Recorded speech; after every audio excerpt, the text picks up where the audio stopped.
Sveicināti! Tātad zvan man no Centrālās vēlēšana komisijas, saka, mēs tev ņemam ārā no vēlēšanu saraksta. Es saku, kā jūs man ņemat ārā? Jums ir sodāmība. Es saku, nu, bet tā jau sen dzēsta, kā tad es būtu bijis Rīgas domē. Viņš saka, jā, bet jums ir pie tā vēl klāt toreiz papildus sots. Kas tas tāds? Viņš saka, brauc runājies. Ceturtdien tātad vakar sēdi. Nu, es aizbraucu, es domāju, būs tur presa, televīzija, panorāma, radio, telegrāfs, viss. Nav neviena. Nu, sēžam mēs tikai tajā sēdē. Es saku, nu, bet kā tad es te Rīgā?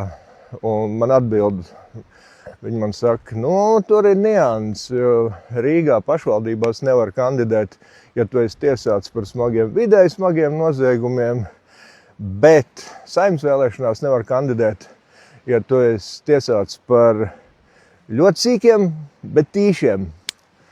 Es saku, nu, bet sodāmība dzēst. Viņi saka, tā ir dzēsta, bet ir kaut kāds papildsots. Es nesāku iedziļināties. Es saku, likums ir likums, jums nav manevru iespēja.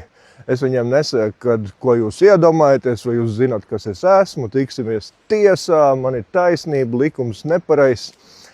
Es saku, viss kārtībā. Es tiešām biju gatavs nolikt savas vieglās dienas, vismaz 3 dienas nedēļā būt Rīgā, komisijās, sēdēs, tikties ar vēlētājiem, darba grupās, izbraucienos, ministra kabinetu, viss kaut kur es biju gatavs tikties, būt politiski nozīmīga persona zem mikroskopu ar visam banku un vidu un visām pārējām uzraudzībām. Es biju gatavs iet prom no savas profesijas, no uzņēmuma, visu. Domāju, ka sabiedrībai man Saeimā vajag drusku vairāk pat nekā man to Saeimu.